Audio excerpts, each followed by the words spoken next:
성적인 업무를 부여할 것이냐의 문제죠. 예. 자, 그 부분이 사실은 좀 그 쟁점인 부분인데요. 제 말씀을 정리하자면, 예, 그러니까 더 늘어날 것이냐? 그렇다면 늘어난 부분에서는 자율성을 줘야 되는 것이고, 예. 그리고 국가가 국민 모두에게 기본적인 공급을 해줘야 되는 예컨대 교육과 시사와 오락 부분에서는 공영방송이 분명히 해줘야 되는 거죠. 그러니까 예. 그 해줘야 되는 공영방송에 관련되는 개혁 또는 뭐 그것이 개선이든 그 노력과 나머지 자율적인 영역에 있어서의 규제 완화는 제가 봐서는 같이 가야 되는 문제가 아닌가. 최상재 위원장께 드리겠습니다. 하겠습니다. 그러니까 또 한 가지 이 정부 여당이 저희들의 의견에 대해서 왜곡 보도하고 조중동이 왜곡 보도하고 있다고 저희가 이야기하고 싶은 게요. 그러니까 방송이건 신문이건 가능하다면 여론의 다양성이라는 측면에서 보자면 많으면 많을수록 좋죠. 당연히 거기에 대해서는 저희가 동의를 합니다. 지금 이대로 더 늘리지 말고 우리끼리 잘 먹고 잘 살겠다라고 주장하는 게 전혀 아니거든요. 그러나 그 지금 한나라당이 제안하고 있는 그 언론 관련 법안들은 집은 아주 화려하게 지어놨습니다. 근데 도대체 어떤 재원을 가져와서 어떻게 운영을 할지, 그리고 거기에 따르는 국민들의 제어야 될 부담은 얼마가 될지 이런 것에 대한 연구나 그런 것들이 전혀 없습니다. 그래서 저희가 문제 제기를 하는 거죠. 지금 그 지상파 방송의 광고 시장이라는 것들이 제한돼 있고 그 매년 1,000억씩 줄어들고 있습니다. 지금 같은 경우에 올해는 작년 2008년에는 무려 2,000억 가까이 줄었습니다. 그런 상황인데 여기다가 지상파까지 더 진출할 수 있게 만들어주는 틀을 만든다든지, 또는 아까 말씀하셨던 것처럼 지상파 방송도 70~80% 이상은 다른 케이블이나 다른 매체를 통해서 보게 되어 있습니다.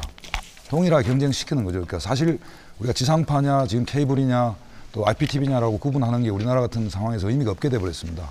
그런 상황에서 일종의 삼성과 같은 대재벌들이 무제한적으로 IPTV건 뭐 종편이건 어디건 진출할 수 있게 만들어준다는 거죠. 그래서 한번 경쟁하라 이런 이야기 아닙니까? 지금까지 계속 정부에서 이야기해왔던 게, 자, 다 걷어치우고 누가 잘하는지 한번 싸워봐, 시장 안에서. 그렇게 이야기를 하는 거거든요. 근데 그러니까 방송 산업이라는 부분에서는 충분히 경쟁하라는 이야기입니다. 아까도 말씀드렸지만 진출할 수 있는 길이 다 열려 있습니다.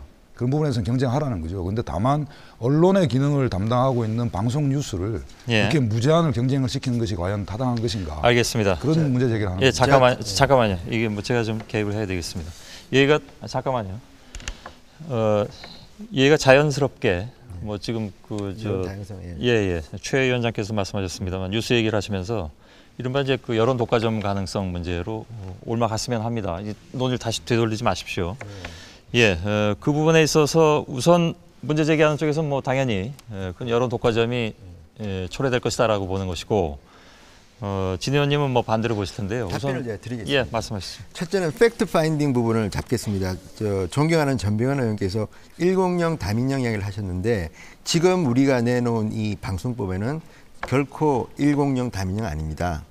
현재 공영방송체제 그대로 유지되고요. 심지어 저는 개인적으로 입법한 거는 오히려 저는 방문지법을 고쳐가지고 MBC를 감사원 감사를 받도록 해서 좀 더 공영다운 거로 만들고 싶은 거는 제 개인적인 생각입니다. 그리고 또 하나는 지금 제재 문제를 말씀하셨는데, 또 이거는 팩트로 이야기하면 방송평가라는 게 있습니다. 이게 아까 최 처장이 좀 짧게 말씀드렸지만 이게 뭐냐면 뭐 소수에 대한 것 또는 공적인 기능 이런 걸 평가를 한 것을 보면 KBS1이 사실은 제일 높습니다. 763.88점, SBS가 712점, KBS2가 710점, MBC가 665점입니다. 물론 이 평가 기준에 대해서 문제를 제기할 수는 있지만 이 숫자만 가지고 보면 지금 MBC가 과연 공영방송으로서 그 공적 서비스를 잘하느냐는 문제에 대한 문제를 제기할 수 있다고 봅니다. 그리고 이 제재 건수도 말씀은 그렇게 하지만 제재를 많이 받는 거예요. 제 말 들어요.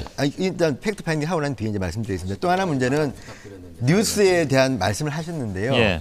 그 일반적으로 OECD 국가들은 뉴스 또는 여론 독과점, 여론 다양성의 문제를 할 때는 과연 시장의 몇 %를 독점하느냐를 보는데요. 지금 대한민국에 오히려 저는 이 한나라당의 법안은 여론 다양성을 위해서 필요하다고 봅니다.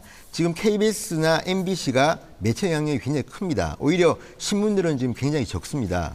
가령 언론재단의 조사를 보면 KBS가 31.6, MBC가 21.8, 네이버가 17.3, 예. 조선일보가 4.0입니다. 그런데 지금 뉴스 채널을 지금 대기업이나 신문사한테 오픈한다고 합시다. 이거는 공중파가 아닙니다. 케이블 TV, YTN이나 MBN, 지금 유일하게 보도 전문 채널은 YTN과 MBN이 있습니다. 그런데 이 YTN과 MBN이 시장에서 그러면 시청률이 얼마나 옵니까?